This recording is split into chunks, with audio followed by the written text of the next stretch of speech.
So let me just get started with my Spiritbox review. So I've just took a few notes here, I'm just going to read them off. So I thought the production was tremendous. If I was judging this album on production alone, it would be as close to a 10 out of 10 as possible without actually being a 10 out of 10. So like a 9.89, somewhere around that region. I thought Courtney's vocals, absolute brilliant, just across the board, just tremendous. Except from one song, which I will get into a little bit later. I thought the vocal melodies, for the most part, were brilliant. Some moments more memorable than the others. Sorry, my Scottish is coming through a little bit there. So yeah, some really good melodies in there vocally. I thought the flow of the album overall was a little bit strange. I thought the track placement was quite weird at parts. It felt as if it was just like banger, banger, calm, banger, calm, banger, calm. Like there was no real variety. V-Sev's favourite word. No real variety track by like within the tracks themselves. Melodically, it was either really melodic or it was really heavy. Like apart from like maybe two songs, I think it was the one that's playing right now, A Haven with Two Faces, and Ride the Wave. There was a little bit more like mix up between the heavy and the melodic, whereas track by track it just felt like it was just boom banger, then the next one was really calm the whole way through, and just kind of I don't know, that's just a little problem I have with it, but it's not a big deal. What else have we got? Yeah, but so Crystal Roses, the song Crystal Roses, which I believe is track number 9. I do enjoy the inclusion of EDM within metal music, but within this song, I don't really know if it worked for me personally. It felt a little bit like poppy, and I'm not the biggest poppy fan, to be honest, so Purple Burglar Alarm. I can say it. Purple Burglar Alarm. I just can't say it without rolling the R's. But so yeah, on that song, it felt quite Jordan Fish coded, and I don't know if he had anything to do with the production at all. I don't think he did. I didn't see anything within the credits or anything, but yeah, that's just a little nitpick I have with that song. I just thought the vocals are a bit too robotic at parts, but I don't think it was the worst song on the album. I think, for me personally, I think, what was it? It was track number 4, it was Keep something. I can't remember the name. I can't be bothered looking it up. But that was my least favourite on the album. But overall, Tsunami Fish. So overall, I thought it was a solid album.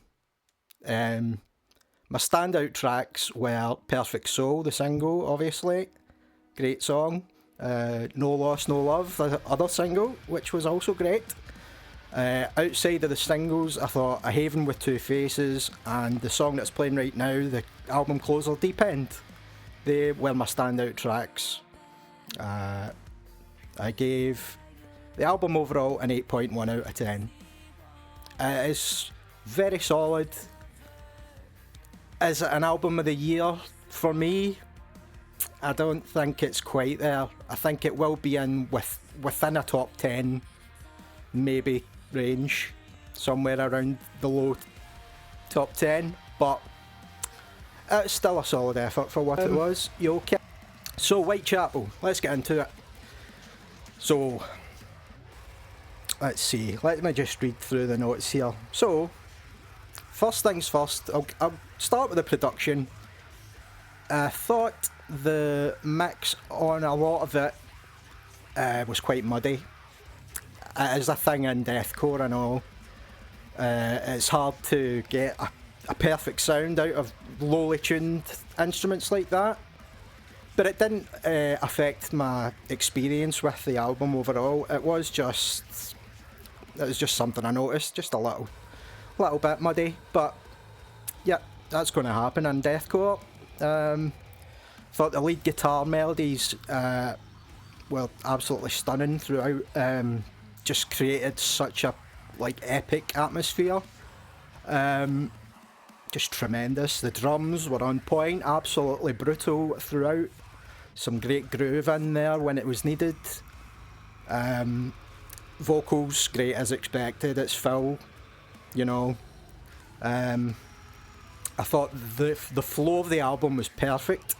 All the tracks were arranged in an absolutely perfect order. Just felt amazing the whole way through. Just non-stop brutality. Just brutal. That's all you can really say. As far as that goes, I thought the closing track, the one that's playing right now, this was an amazing song. Absolutely tremendous. Excuse me. The closing track, it actually has overtook the title track for me for my favourite song of the year so far. I've actually rated it higher than the Rivers of Nile song, which was my number one song. I've rated this song here, I've rated a 9.4. I thought it was outstanding, absolutely tremendous. Had hints of Kin, hints of the Valley, which is the sound I enjoy from Whitechapel. So, but I just kind of wish there was more of that sprinkled in throughout the album. But that's just personal preference. As what it is. It was just a very, very enjoyable experience overall. I just really dug it. Do I think it was better than Mirror from New Year's Day? In ways, yes. As an overall experience, not quite. I did give this album an 8.7 out of 10. There was parts of it, like 2 or 3 tracks, that just it just felt as if it was going too much. For me, I just never got a chance to catch a breath. Apart from the little interlude in track 5, but it lasted like a minute and then it was just straight back in. Whereas Mirror had those little dubsteppy moments that just kind of took you out of it and let you breathe for a little bit. But it is, I will say, it is in contention for Album of the Year. After a few more listens, the score could go up. After a few more listens of Mirror, that score could go down. It hasn't yet, but there it is. So, an 8.7 for Whitechapel, Hymns and Dissonance, and an 8.1 for Spiritbox. Let me know what you thought.